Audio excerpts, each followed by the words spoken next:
Assalamu alaikum, hormatly vatandaşlar. Şunkı temamyň ady Türkmenler ömürlük ulmy. Saparmurat Niyazov, Gurbanguly Berdimuhammedow we Serdar bular näme iş etdi we ýene-de näme etmek isleýär. Şu temanyň üstünde durup geçelim. Seseriň ömürlüğüne inni bazım 31 ýyl dolýar. Bu wagtyň içinde Türkmenlere Saparmurat görkezdi altyn asyry we kasama kokdy. Gurbanguly Berdimuhammedow galkynyş döwrüne halka padarka berdi.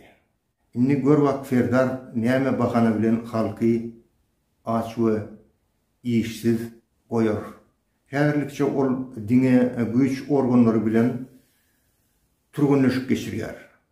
Ol dünkü dostlaryny ömürlük duşman edinni, görüň ol nähili wujdansyz hem zalim adam.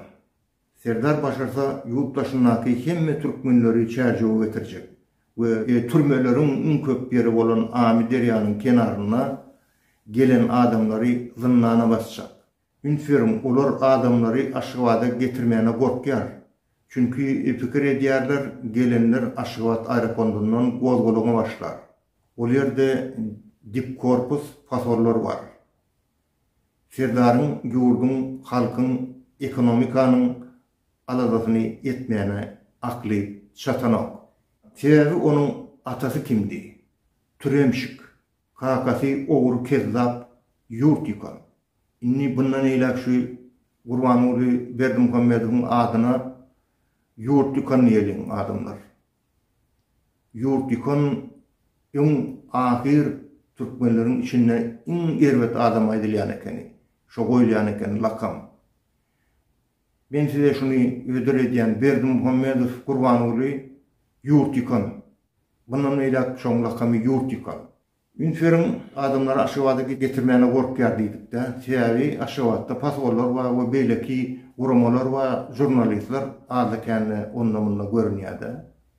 Awa eger halk aeroportdan gozgolama başlaýan ýagdaýynda onu olar pikir edýär, biz bulara karşılık görkezip bilmeriz. Bu jurnalistler bular derrew surat alarlar we dünýä habar bererler. Ona bular adamyň öňünden çykdy, adamlar tutýarlar, basýarlar, Aşgabatda şolar ýaly gozgolaň diýip şondan gorkýarlar. Şo getpürümden gorkunjyna bular şo Liwatdaky aeroportda Moskwadan, İstanbuldan gelýän samolyotlary düşürmäni ýöler, şo makul bilýär. Bunu kim maslahat berdi? Bu mesele başlan koronavirus döwründe Berdimuhammedowyň özi diýmek bol öňkü Berdimuhammedowyň töweregindäki ministrlerden şu wagtky bu ýerde şu wagt oturan ministrler bilen maslahat edilip şo netije gelinen bolmaly. Şo gelýän adamlar Liwatda düşsün, şo ýerde galsyn. Şo ýerde barlalyň geçirilin. O ýerde ýadyňda düşen orada koronavirus döwründe o ýerde bir karantin nimeten zonasyny açyp o ýerde adamlar kösep takladylar. Aýyny bolsa gelýän adamlary şu aeroportda barlap gönmel nime Abdüşşükür sizosy var, şoňa uradarlar. Başga nire urasy, onuň türmelere uradarlar. Iň köp türmen köp ýerem şo Liwat vilayaty. Onu özüm hemmesiniň içinden geçip gaýtdym. Bilýän. Ýurda dolanmak kimmeler üçin şu wagt howply. Dolanjak bolýan adamlara men bilýän. Ýurda dolanmak şu wagt howply. Şu wagt Serdar hiç bir zady başaranok we şoň üçin ýan kaýdyşym ýaly şu güýç organlary bilen iş alyp barmana çemeleşýär diýmek, ol basyşy, repressiýany halkyň üstündäki bütünden bolan basyşy hat güýçlendirmek isleýär. Gorkýar, öz nemesini, kürsesini saklamak isleýär, ören gorkýar. O adamlar gelýär birden Aşgabatda men ýerim alarlar diýär. Ýeriň bilseň alar Serdar. Sen halifa hiç pikir etme. Üçden hem puş diýerler, bilýärmi? Sen üçüncü. Sen öňkü geçenden kişide okudyňam ýok, iş sadyňam ýok. Seni kim saklayacak bolsa saklaýarsyň. Biz seni o ýerden aýrarsylar. Şunu bellap goý. Bu işlerimizi berkitmeli. Biz daşynaky, naşy, näme garşy görüşýän, diktatura görüşýän adamlar şonu daşynaky bu işlerini berkitmeli. Olam näme asynşykly bolmalylar, birek bilen habarlaşmaly.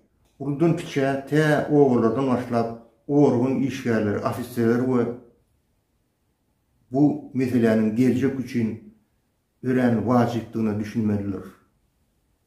Fursaty elden bersek, yine de bu diktator rejim devam etjek. Ýurdy ýykjaklar we geljekki nesillerimiz üçin hiçli gowrup garaşmaýar. Şoň üçin adamlar şu wagt fursat geldi. Taýýarlyk görelim diýdim adamlar. Asynşykly bolalım, taýýarlyk görelim. Biz öz aramızda ullukan biz gurama şu wagt Türkmen hereketi bir front Türkmen diktaturasyna karşı dören front 10-njy fevral günü 2020-nji ýylda hemmemiz birleşip maslahat edip şu netije geldik. We birleşdik. Inni biz daşynaky ullukan bir güýç we esasy güýç şu wagtky duran. Bizde professional adamlar var. Bilýärsiňiz, jurnalistler, tarihçiler, cemiyetçiler, kultur işgärleri we beýlekler. Ýaşlar, studentler şu Ýewropadan başlap dünýäniň o çetine çenli adamlar var. Biz bilen gatnaşykda. Biz Türkmenistana geler we Türkmenistany azad ederiz we Türkmenistany Türkmen Halk Respublikasy diýip ýylan ederiz. Adamlar anamda bolun garaşyň. Ýa-da gaýtmak bolmaz. Ýa-da gaýtsak biz geljegimizi, watanymyzy ýitirýäs. Olaram serdarlarym, bermuhammetlerim, olaram gitdigiçe watan tararlar aýagyna alyp tozdurarlar.